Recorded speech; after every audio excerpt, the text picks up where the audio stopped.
Welcome to Daily Overdose. All things are possible if you believe. Well, you know, I studied for a long time.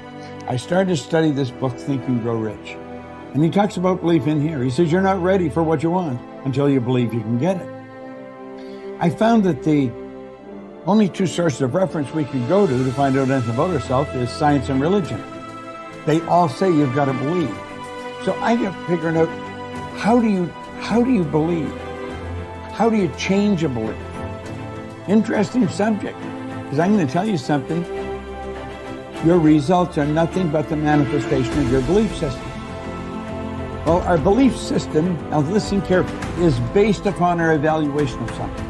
And frequently when we reevaluate a situation, our belief about that situation will change. Seeing yourself make a decision at that point to be resilient, to keep at it, to see the charge come back on your face, to see yourself working through the struggle is the most important visualization you can do. What would you say to yourself when it sucks? Not just see yourself validated. It's about, look, the real truth of achieving any dream is that struggle, that effort, that push. Every time that you have fallen on your face, or you've tried something and failed, or you've gone out and you thought you found the love of your life, and then your heart's broken, and then you pick yourself up again, and then you dust yourself. You're building confidence the entire time, because confidence is not built on the high days. Confidence is built on the low ones. Confidence is built when you are struggling. Because when you see yourself go for something and fall, when you see yourself try and get knocked down, when you see yourself stand back up after getting abused or traumatized or discriminated against and moving ahead, you are building this reserve within yourself where you know you can rely on yourself, you know you can face hard things and you can keep moving forward. You know you have your own back. So it's in there. Your life has been helping you build it. Now you got to just dig in and tap into it and use it to shut that critic up in your head. If you fall down 100 times in a day, what does it matter?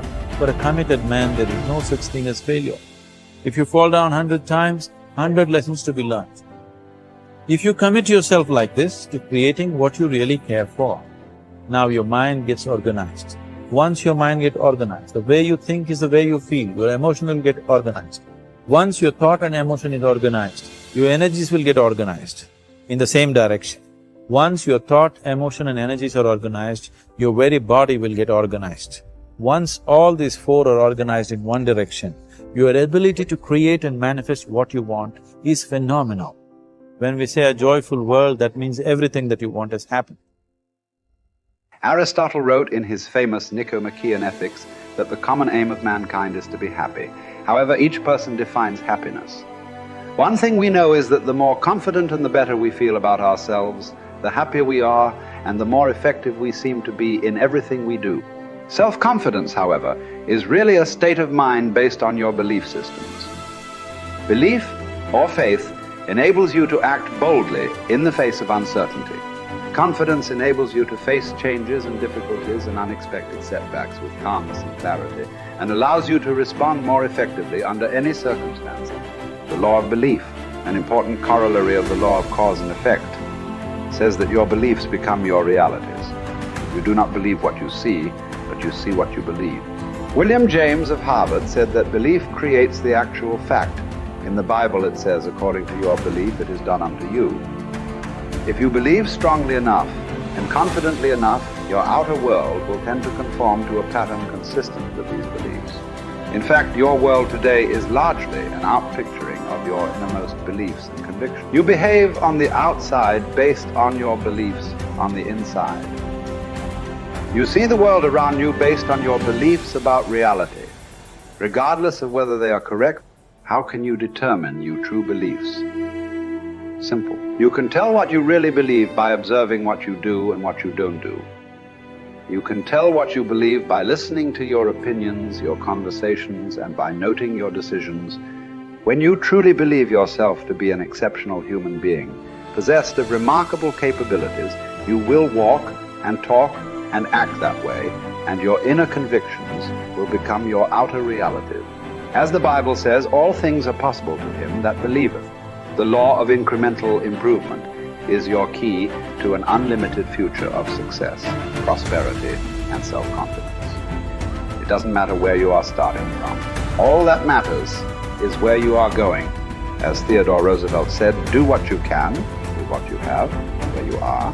By applying the law of incremental improvement to yourself and your work, you can begin moving upward toward joining the great ones in your field. If you are doing what you love to do, and you are doing it with all your heart, by engaging in continuous personal and professional improvement, you can begin to move forward at such a rapid rate that it will astonish you. There is one small problem that you need to deal with before you become one of the best in your field. Most of us grow up with feelings of inferiority and inadequacy. Because of low self-esteem and selling ourselves short, many of us never even think about becoming excellent at our work. It never even occurs to us that we have the ability to learn anything we need to learn, to be able to do an outstanding job at anything we put our minds to. The fact is that, generally speaking, you have the capability to excel at anything that is really important to you. If anyone else has achieved a high level of competence in your field, then so can you.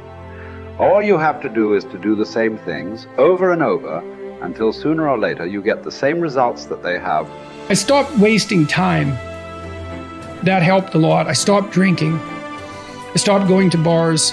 I really didn't spend a lot of time with my friends when I had young kids in particular. I had friends and I saw them, with some degree of regularity, but where I cut corners was more with social life outside my family. So I spent a lot of time with my wife, and I spent a lot of time with my kids, and I spent a lot of time on my career. And so you have to make choices. And I think those were reasonable choices. I'm not displeased with them. Don't abandon your friendships, but you can certainly look at where you're wasting time and just stop doing things that you know to be a waste of time. So, and I did. And so I had enough room for my marriage, and I had enough room for my kids, and I had enough room for my career, and sort of a multi-dimensional career. And it was always a challenge to me too, to see how efficient I could get. I concentrated on my marriage and making time for it. I concentrated on spending time with my kids consciously, and I concentrated on developing my career. Those were the three elements of my life. And I had some time left over for creative pursuits and for friends, but most of it was a matter of getting rid of time wastes of any sort, and I just pushed that out of my life, day after day until I wasn't wasting any time, or virtually no time. And, I've asked my undergraduates frequently how much time they waste per day, and general estimates are like 6 to 8 hours of time they regard themselves as wasting. Like, that's a whole career right there, right? So if you just stop wasting time, you can do a tremendous amount, especially if you also try to maximize efficiency. And I always found that incredibly motivating, a motivating game.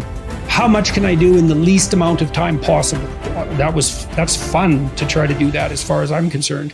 I know, that's maybe undoubtedly a temperamental thing, but if you're wired that way, that's a great meta strategy. Become efficient. Results is the name of the game. What other game is there? And I'm telling you, if you'll start with that, it's called the process of life change, and it doesn't matter how small the process is to start. One discipline starts it, and then one discipline feeds another, and the first thing you know, you've got this whole cycle in an upward positive motion. And it's called life change. It's called income change. It's called health change. Relationship with your family change. Equities unprecedented that you can have in numbers that will stagger the imagination if you do not curse what's available and start amending what's possible to get the results that you want. I don't think I can put it in any better. He said, it's not what happens that determines the major part of your future. It's not what happens. What happens to us all. He said the key is what you do about it. It's not what happens, it's what you do. And he said if you will start that process of change, do something different the next 90 days than you did the last 90 days, like picking up the books to read. Do something different, like the new health disciplines, relationship with your family, whatever it is, doesn't matter how small it is. You'll start doing different things with the same circumstances.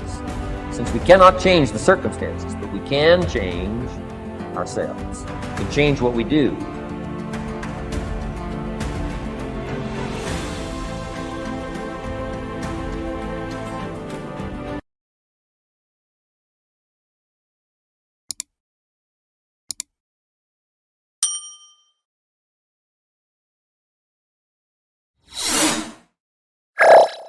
Thank you for watching our videos. Please like and subscribe to our channel so you won't miss another video.